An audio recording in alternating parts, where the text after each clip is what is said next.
Welcome to our channel EJ Pharmacy. Today we will perform the experiment to determine the assay for the hydrogen peroxide. As we had done earlier with the redox titration by using the potassium permanganate, here we will also use the potassium permanganate as a primary standard. And in this reaction we will not use any type of indicator, any type of external indicator, because the KMnO4 is itself an indicator.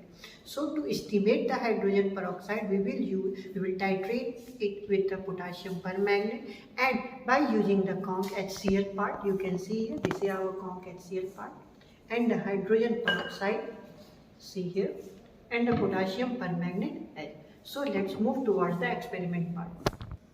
So we was talking about the assay of hydrogen peroxide. So the assay of hydrogen peroxide it will be do with the help of potassium permanganate. So for the assay of hydrogen peroxide, what we have do, we will take 2.5 ml of hydrogen peroxide and we will dissolve in 500 ml of water into the beaker.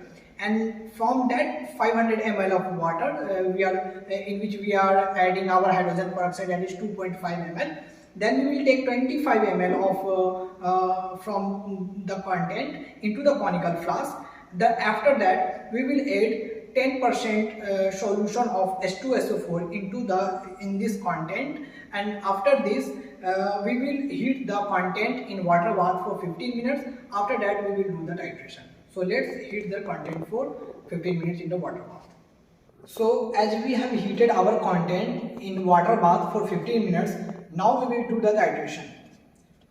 So we are adding KMnO4 from the burette to carry out the titration, and the end point will be colorless to faint pink, and you have to analyze a sharp color change.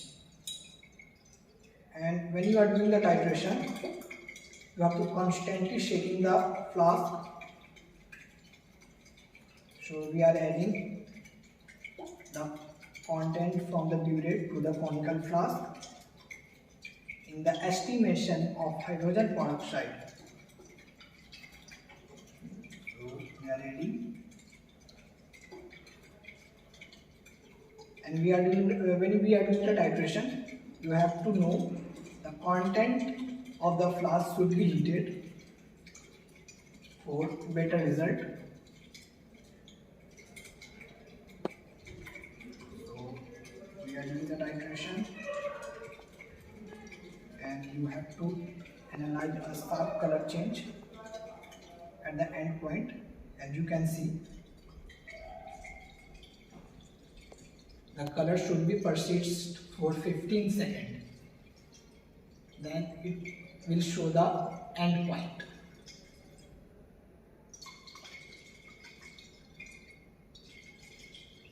So we are shaking so that we have to assure that the color has been persist for 15 seconds. So we have assured, and this denote the end point of this assay or the titration.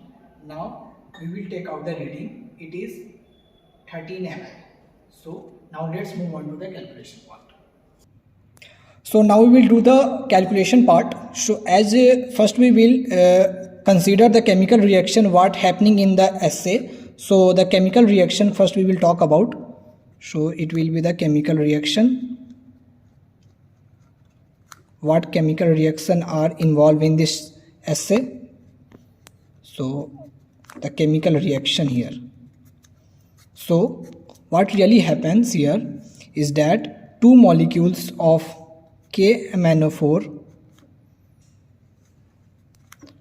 will react with 3 molecule of H2SO4, and it will 5 molecule of H2O2 hydrogen peroxide, and it will form here the K2SO4 plus 2MnSO4 plus 8H2O plus 5 oxygen molecules will be out.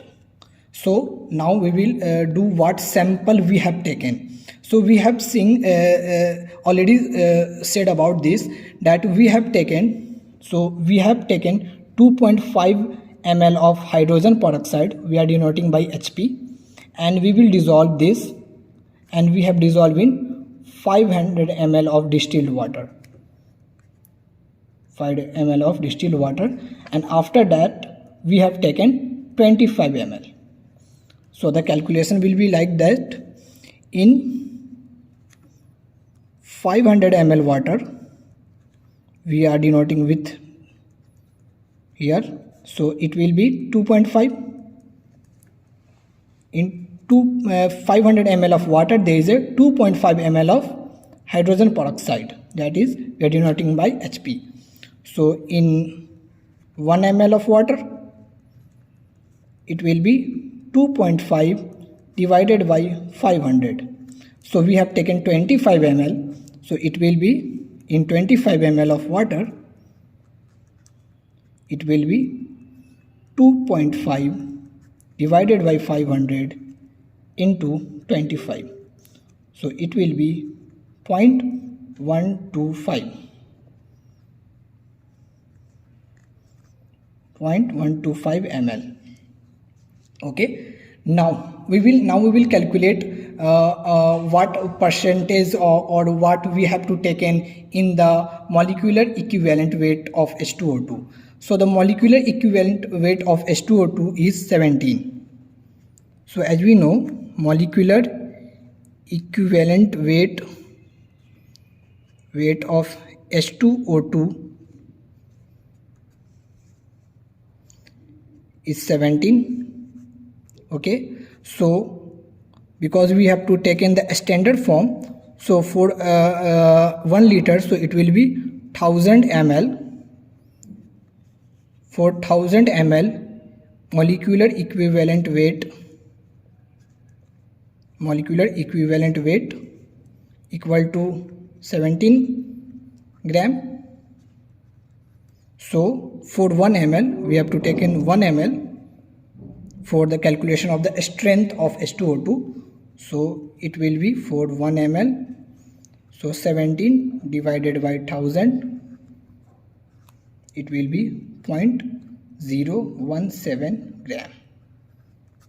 0.017 gram. Now we will talk about the strength. So the percentage of H2O2 will be, so the percentage of H2O2 will be, so the percentage H2O2, the formula will be the normality of KMnO4 after the standardization by using the oxalic acid, and what volume of KMnO4 has been consumed during the assay of H2O2. Then the another thing will be the molecular equivalent weight, what we have calculated here. So molecular equivalent weight into, because we are doing with the percentage, so we always multiply by 100 divided by, it will be the expected normality of KMnO4.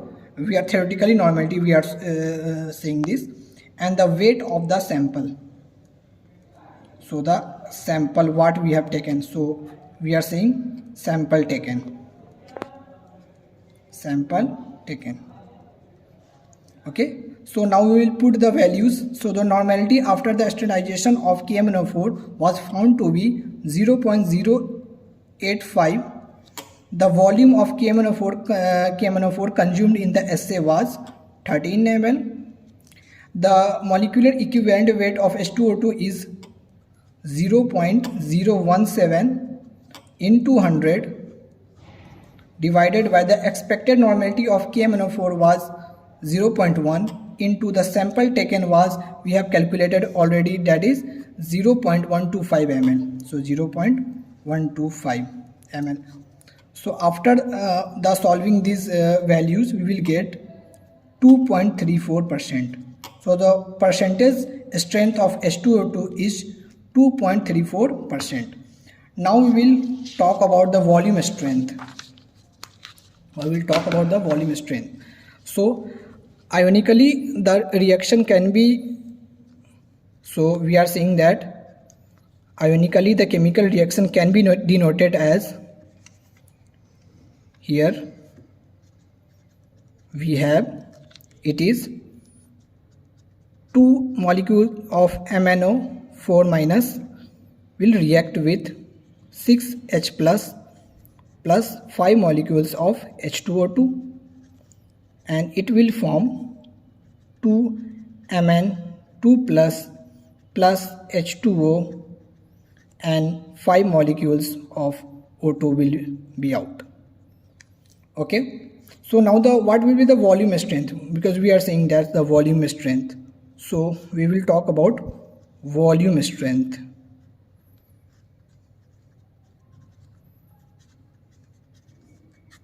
So the volume strength will be the number of ml of oxygen at NTP, normal temperature and pressure. So it will be like 2 molecules of H2O2 will form 2H2O plus O2. Now we have this reaction. So from this reaction we get the molecular weight or equivalent weight of H2O2 is 34.02. So though we are talking about 2 molecules, so it will be 68.04 gram of H2O2 will be, because at the NTP it will be 22.5 liter. So when we convert into the ml, so it will be 22,400 ml of oxygen. Now because we are talking about 1 gram, so it will be 22,400 divided by 68.04, and it will be 329.2 ml of oxygen. Now because the IP limit of strength of H2O2 is this is very important to know. IP limit of H2O2 is always 5 to 7% weight by volume. If the values are in between them or like this, we can assure that the sample are good and are a good quality, and if the values are fluctuate from beyond this value, we can say the sample is not good for use and other purposes. Now for 100 ml sample, it was found to be because for volume strength was 2.3%, so it was 2.34 gram of H2O2. So for 1 ml of sample, it will be, because it will be divided by 100, sorry, so it will be 0.0234 gram of H2O2. So now it will be now this value will be multiplied by this for calculation of the volume strength.